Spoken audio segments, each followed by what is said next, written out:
Hoje eu vou ensinar para vocês como liberar todas as suas skins do Minecraft, todas mesmo. Então vocês vão precisar de um aplicativozinho que se chama Lookpad. Esse aqui. Pronto, vou ensinar.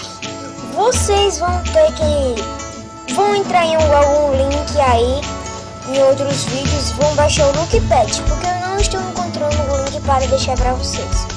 Então vocês vão entrar no seu Minecraft, né? Desculpa, vão entrar no Lookpad. Vai aguardar, galera, isso aqui.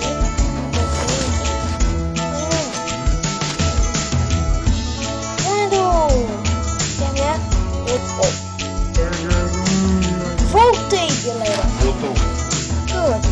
Agora vocês vêm aqui, tá vendo essa barrinha aqui de Minecraft Pocket Edition? Vocês vão clicar, abrir menu de patches, vão criar novo arquivo, vão nesse daqui, ó, APK retribuir, não sei o que lá, vão retribuir app. Agora vamos esperar um momento, né, galera?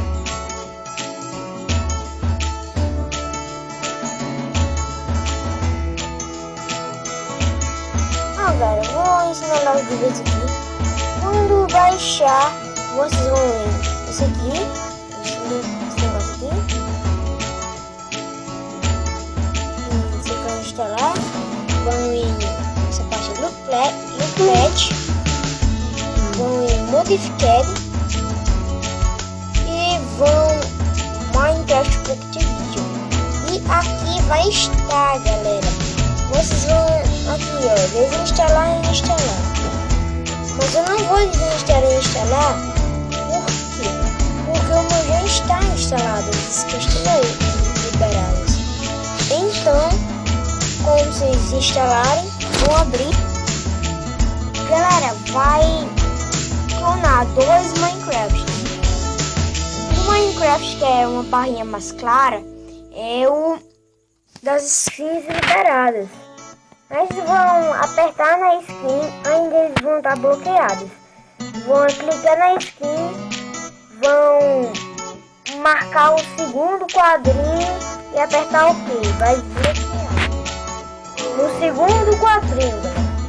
Agora eu vou colocar uma skin aqui bem massa para vocês verem isso aqui.